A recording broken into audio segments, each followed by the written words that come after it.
Bonjour et bienvenue pour ces nouvelles news de la paracha de la semaine. Vayakel, Pekoudé pour Torah Box. Bibi se fait épingler sur le Shabbat. Le troisième temple arrivera-t-il de Syrie? Le candidat Fillon mis en examen.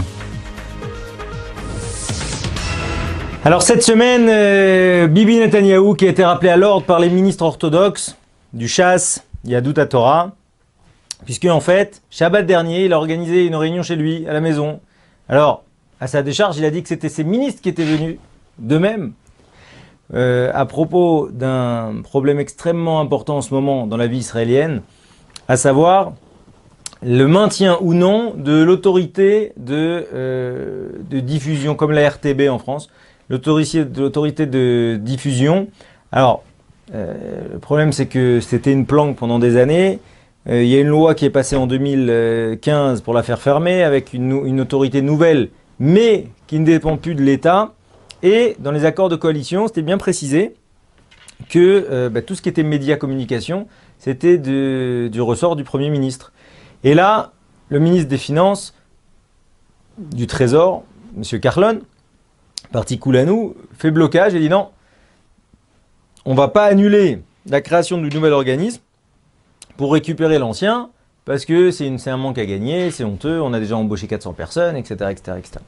Et a priori, c'est une petite histoire de la coalition par rapport à tout ce qu'il peut y avoir en Israël, mais le problème, c'est que là, c'est monté très très haut, au point que Bibi Netanyahu a dit voilà, soit on respecte les accords de coalition, soit la coalition saute. Et donc là, c'est le grand débat en ce début de semaine en Israël, à savoir si oui ou non la coalition va sauter. Maintenant, donc vous avez compris que ça c'est extrêmement conjoncturel et ça fait partie des grands remous de la vie israélienne. Déjà 2 ans pour le gouvernement qui vient de fêter ses 2 ans, c'est déjà une performance en Israël. Et en face de ça, on a le Shabbat, qui Mekor Aberacha, l'éternel Shabbat. Et dans les parachutes qu'on a vus avant et dans la paracha de cette semaine, la paracha de Vayakel, qui résume l'ensemble des travaux du Mishkan, donc de ce temple portatif, et qui explique, qui reprend de la paracha de Teruma tout ce qui a été apporté, comment ça va être bâti, etc., etc., commence par, mais attention, il faut respecter le Shabbat. Ça veut dire quoi? Que la construction du Mishkan, aussi symbolique et belle soit-elle, ne repousse pas en rien le respect du Shabbat, qui est la base de toute la foi juive. L'idée que Dieu a créé le monde en 6 jours et qu'au 7e, il s'est arrêté. Et ça, c'est fondamental parce que sans ça, il n'y a pas de... Celui qui renie le Shabbat, il y a marqué qu'il est Obed Avodazara. Il renie Dieu, il renie tout, parce qu'il ne pense pas que Dieu a créé le monde.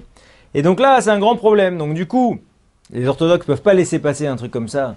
Il faut savoir qu'à la vue de tous, le Premier ministre organise quelque chose sur le Shabbat. Or, il s'est permis dans 2 situations, Pikuach Nefesh, d'accord, donc s'il y a le risque d'une vie mise en danger, ou bien pour des cas de guerre. Alors là, en cas de guerre, c'est Dochet à Shabbat, ça repousse le Shabbat.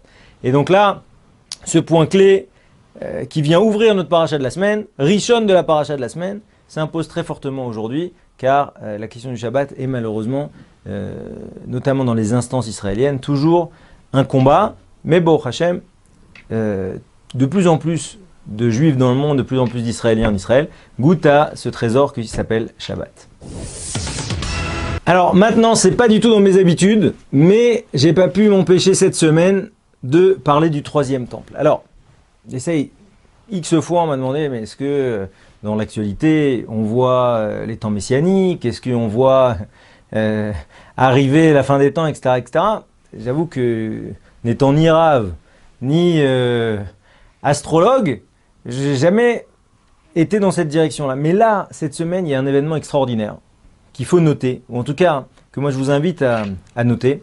C'est-à-dire que il y a l'épisode syrien, d'accord? Ça fait 5 ans qu'on est en guerre en Syrie, où tous les tarés du monde entier affluent vers la Syrie, d'accord? C'est au-delà de ça une guerre entre le monde sunnite, le monde chiite, mais plus largement, ça a permis aussi à la Russie de se refaire un nom au Moyen-Orient, et ça a couronné la faiblesse de Barack Obama, l'ancien président américain, qui avait vraiment une posture de moins j'y vais, mieux je me porte.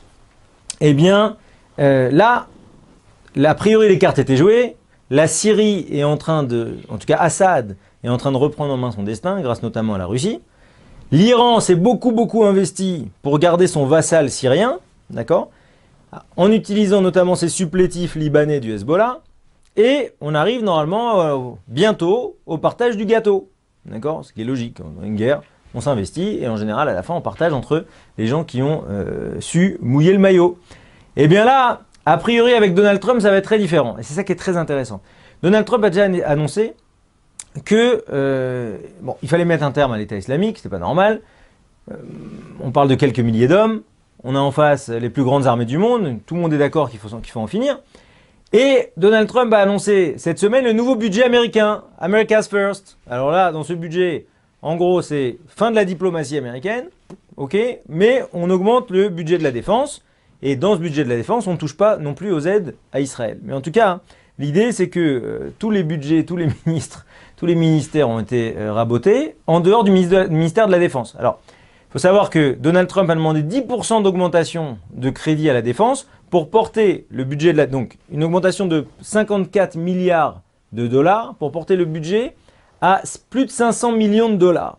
En face de ça, on a le budget de la défense russe qui, cette année, bon an, mal an, va être égal à 43 milliards de dollars. Donc, vous avez compris, 500 milliards d'un côté. C'est-à-dire que l'augmentation de Donald Trump, demandée par Donald Trump, elle est plus forte que le budget total de la défense russe. Maintenant, bon, Poutine, il sait qu'en face, maintenant, il a quand même un type avec qui est très pragmatique. Il sait que lui, il est sur le terrain. Il sait que personne n'y a été sauf lui. Donc, que Trump va valider ça favorablement. Mais, attention, Donald Trump, il va pas... Il a conscience des rapports de force. Et donc, là est en train de se jouer un truc extraordinaire qui nous rappelle beaucoup Yecheskel et Gog ou Magog. Et maintenant, je vais vous dire le lien avec la paracha. Dans Yecheskel, Ézéchiel, c'est marqué à la fin d'Ézéchiel, du paragraphe 40 jusqu'au paragraphe 45 d'Ézéchiel, il y a toute l'explication du troisième temple. Et avec tout dans le détail, où seront les moulures, comment seront les bois, quel type de bois, quelle distance, et on voit comment Yecheskel est porté. Et il fait une visite en 3D du troisième temple, où on lui explique, voilà, ça sera comme ça, et là, à cette distance-là, et le troisième temple sera 36 fois plus grand que le second temple. Et là, Yecheskel, c'est exactement, ça vient tout de suite, d'accord, valider cette histoire de création du temple. Ça vient immédiatement après la guerre de Gog ou Magog, paragraphe 38 et 39 d'Ézéchiel, où on explique comment Paras, l'Iran et tous les supplétifs, Esav, etc., vont tous se retrouver à côté d'Israël en voulant attaquer Israël, mais finalement, on va se retourner contre l'Iran, et Hachem fera un miracle que le peuple juif n'aura rien à faire, et ils vont tous s'entretuer ensemble. Alors, depuis 4-5 ans, on sent ça, mais bon, c'est énorme, hein, on parle de 400 000 morts quand même. Mais à côté de ça, maintenant, ce qui est en train de s'imbriquer là tout de suite, c'est une alliance entre les États-Unis extrêmement pro-israéliens, d'accord, les Russes, avec un Poutine qui est quand même attaché quand même au sort des Juifs, qui vont finalement s'entendre et a priori partager, parce que Poutine n'est pas fou, et ils vont se partager a priori cette zone sur le dos de qui? De l'Iran. L'Iran qui devait devenir reprendre une place prépondérante, eh bien, la nouvelle politique américaine régionaliste qui veut mettre en avant les sunnites, donc l'Égypte, l'Arabie Saoudite, voit l'Iran comme l'ennemi absolu. La Russie, qui en a fait son allié local, préfère aujourd'hui avoir un partenariat fort avec les Américains qu'avec les Iraniens. D'accord? Un pays qui fait, dont le PIB fait 500 milliards de dollars. Alors, ça reste une zone d'influence, mais bon, ça n'a rien à voir avec les Américains. Il vaut mieux être bien vu avec les Américains sur le dos de l'Iran. Et c'est ça qui est en train de se jouer aujourd'hui. Et c'est ça précisément qui a marqué dans Yecheskel. Quand au moment de Gog ou Magog, de façon miraculeuse, tout sera organisé, alors là, on arrivera, tac, paragraphe 40, 41, 42, 43, 44, 45, de création du temple. Et c'est quelque part, en ouvrant un peu les yeux, mais pas trop grand, ce qui est en train de se passer ici au Moyen-Orient. Alors cette semaine, on a une paracha Mechuberet, enfin les deux parachutes sont Mechubarot, ça veut dire qu'elles sont liées entre elles, Vayakel et Pekoudé. Vayakel, c'est toute la partie, encore une fois, de répétition du temple. Alors on explique pourquoi la Torah va autant dans les détails et prend autant de temps à répéter pour dire que d'abord il faut un plan dans la vie et qu'ensuite il faut mettre en exécution ce plan. Et c'est quoi le plan de tout bon juif? C'est d'essayer de devenir tzaddik, de devenir un sanctuaire, de devenir saint. Kedoshim tiyu ki kadoshani. Soyez saints comme je suis saint. Et ça, la sainteté, c'est la sainteté des yeux, c'est la sainteté de la nourriture, c'est la sainteté du regard, de la posture, etc., etc. Et donc, finalement, ça doit être millimétré pour réellement s'inscrire dans cette notion de tzidkout et pour pouvoir ressembler à Dieu. Alors maintenant, la paracha de Pekoudé, elle, reprend finalement tous les dons qui ont été apportés et précise comment ils ont été utilisés. Et là, on voit comment Moshe Rabbeinu, explique le Midrash, sous la pression du peuple, eh bien, il fait le bilan. Il dit voilà, il y avait tant d'or, ça a été utilisé pour telle et telle chose, tant d'argent, tant de bronze, etc., etc., etc. Et on voit dans le Shulchan Arour, dans le recueil de lois juives, dans Yoredea, c'est bien expliqué. Le bar, il prend le Pekoudé et il dit voilà que toute personne qui a de l'argent, enfin qui jongle avec de l'argent public, il doit impérativement préciser ce qu'il en fait. Pourquoi? Parce que évidemment, les soupçons de détournement de fonds publics sont extrêmement forts. Dès qu'il y a de l'argent, on sait à quel point c'est difficile pour l'homme. Et plus largement, parce que derrière, ce n'est pas uniquement la personne qui est visée, parce que là, on sait malheureusement la faiblesse des hommes, mais c'est plus largement la crédibilité de l'institution.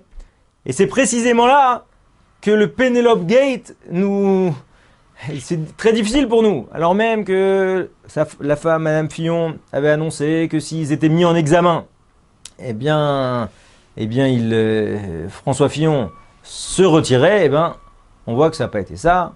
Il annonce grandement qu'il va valider la justice en allant se présenter devant la justice, qu'il veut même accélérer le processus judiciaire. Mais pour nous, c'est très complexe.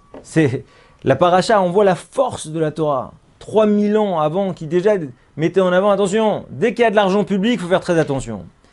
On parle ici, pour Mme Fillon, de pratiques extrêmement répandues dans la République, mais 500 000 euros, 800 000 euros, on verra plus tard précisément de combien d'argent on parle, pour un poste d'attaché parlementaire, pour Mme Fillon auprès de son mari, pendant des années sans...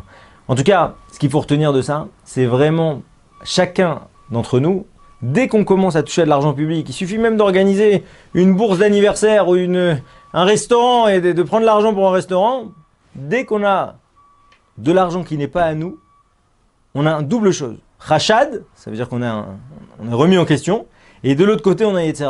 Donc systématiquement, il faut écrire, il faut valider. Et c'est pour ça aussi que les halakhot sont très précises. Si on nous prête de l'argent, il faut impérativement un papier. Si on nous rend de l'argent, il faut impérativement recompter et signer. Parce que dès qu'il y a de l'argent, c'est dangereux et c'est la leçon de la paracha de la semaine. Monsieur Fillon, nous vous remercions. Shabbat Shalom.